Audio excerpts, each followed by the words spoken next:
Good to see you all. I'm Janice Morand, and this is my colleague, Katie Cates, and we are very excited to be talking to you today about how to find research, how to get started in research. Katie and I are both at UC Davis at the Internship and Career Center, and our specialty at the center is working with students who are interested in careers in the health and biological sciences.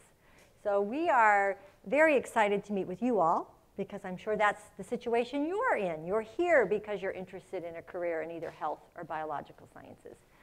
Both of us have participated in research. I'll speak to my own experience in that before I was at the Internship and Career Center, I was a biochemist and did about 15 years of laboratory research. And I really want to encourage you to give research a try. There is few things that are as exciting as looking at a piece of data and knowing that you're probably the only one in the world that has this information. And if it's meaningful, and if it might move our understanding of life and science further and ahead, it's really, really exciting. And my personal experience was doing research is different than taking a laboratory class. There are some courses and laboratory courses that get you to do some things related to research, but doing research is a little bit different. So we're glad you're here. We'd like to get an idea of who is here. So how many, first, where are people from? How many of you are from California? Okay, how many of you have come to the conference from somewhere else? Where are people from? I met one person today from Italy. Anybody here from out of state? Out of country? No. Pardon? From China. Well, oh, you came from China 3 years ago. Well, welcome, welcome. How many of you are university students? So you're going to a community college, a four-year college. Okay, raise your hand so we can get an idea. Most of you. Do we have any high school students? Welcome. Any graduate students, postdocs? Any instructors, faculty, advisors? All right. Well, welcome. We're glad you're here. We're very glad you're here. So we do have a PowerPoint presentation. Feel free to ask questions, though. Don't feel like you have to just listen to our presentation. We want to get your questions answered. Here's where we're headed. We're going to talk about what research is. I know that probably feels a little bit like a duh, but we're going to do that. We're going to talk a lot about how to find a position. And the take-home message is there are a lot of opportunities in research. The question is, how do you connect with those opportunities? It's not if there's an opportunity for you. It's how do you connect to it. There are a lot.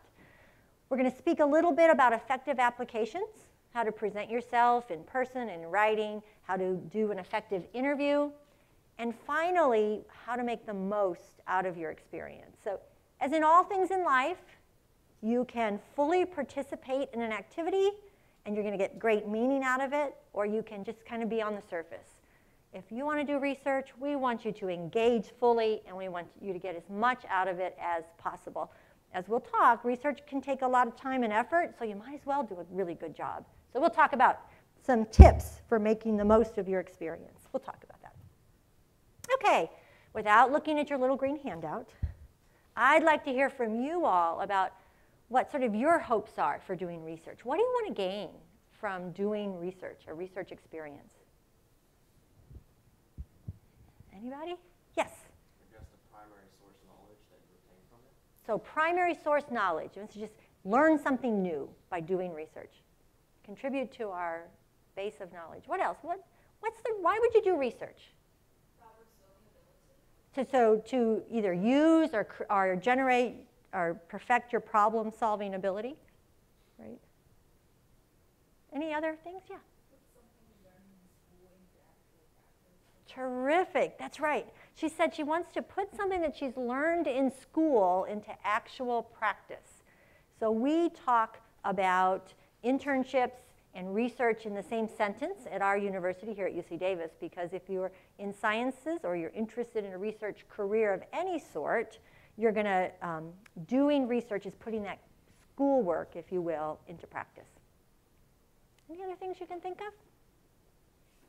We have a list. We've generated a list. Let me show you what our list is. A few things I want you to think about that you might gain from research experience? Well, one is, and this was mentioned, you might develop your critical thinking skills. Also leadership and communication. Research, if it's not communicated with others, doesn't really value our world very much, right? If you're the only one that knows the information. Research is complex. You want to take your research project and build on what other people have done, so there's a lot of communication. It also is a sort of bring your brain to work activity. So critical thinking is important in research. And then if you work on, whether you're part of a team or you work on a completely independent project, you're going to need to demonstrate leadership skills. So you can gain in critical thinking, leadership, and communication skills through research.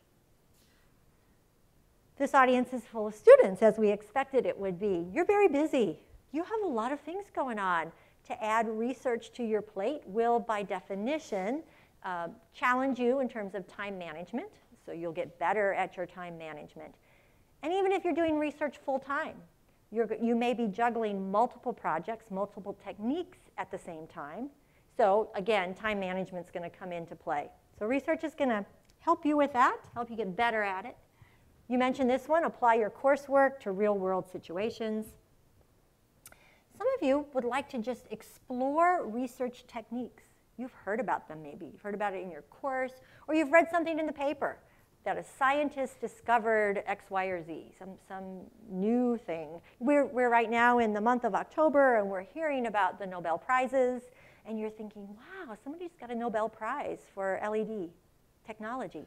How did they discover that? So you may want to explore different techniques yourself. Research is a way for you to establish a mentoring relationship or a valuable connection with a faculty member. So, or another researcher, professional.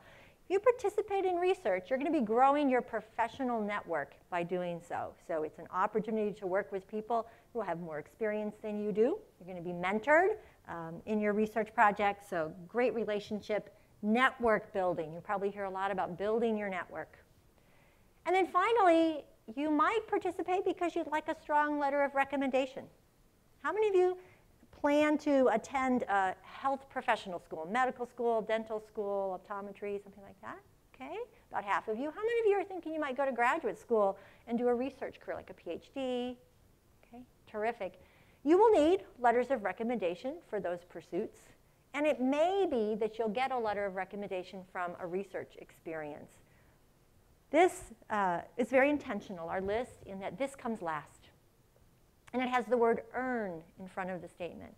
You could earn a strong letter of recommendation. Simply by participating in research doesn't earn you a letter of recommendation. You want to do good work. You want to have a positive relationship with the folks you're working with on your research project. And then those are the folks that you would ask for a letter of recommendation. So it's not just a given. And of course, we all want very, very strong letters. So your ability to be professional, work hard, and be successful in the endeavor is key to your ability to get a letter. Here at UC Davis, I occasionally will hear from faculty. And one of the things that they'll say is, Janice, I don't want any of those students who only want a letter of recommendation. So there are students who think that they have to have a letter of recommendation for doing research in order to be competitive, say, for medical school. And if that's the sole reason to participate in a research project, the students who've gone before you who have had this approach haven't been very successful, and our faculty are concerned about that. So don't want to trip. You may get a strong letter of recommendation. It would be a real benefit from your experience, but it's going to be on you to make that happen. Okay, what does research look like? This is the one that I might feel like a duh.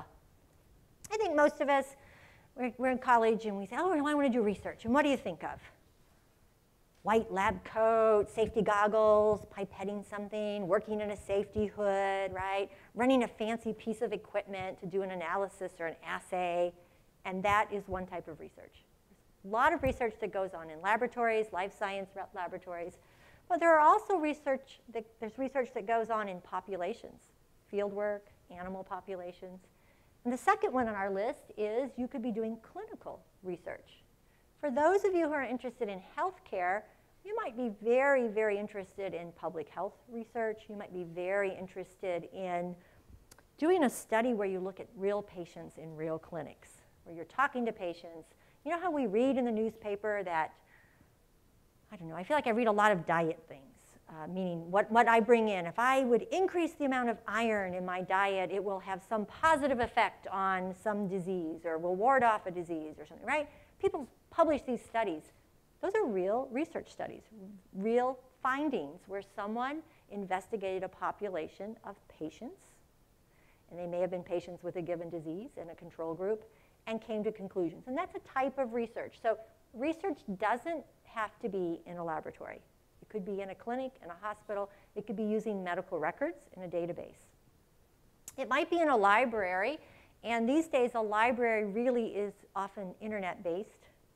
We have a lot of data out there, and you have access, the public has access to an awful lot of data, and there are a lot of research questions that could be answered by looking at data sets. Maybe you have a particular disease you're interested in, and you'd like to know the prevalence of that disease across the age span of humans, adults. So maybe you'd like to find out how many people aged 20 to 40 have this disease. How many people age 41 to 60 have it? How many people 61 to 80, 81 to 100? You can probably do a research project on this question and use databases. So library work, looking at the data that's there. Maybe you want to know if more men or women have it. And does that matter by age or when the onset of a disease is? So you get the idea of you could use data that's already available to do some research, such as we used to call that library research.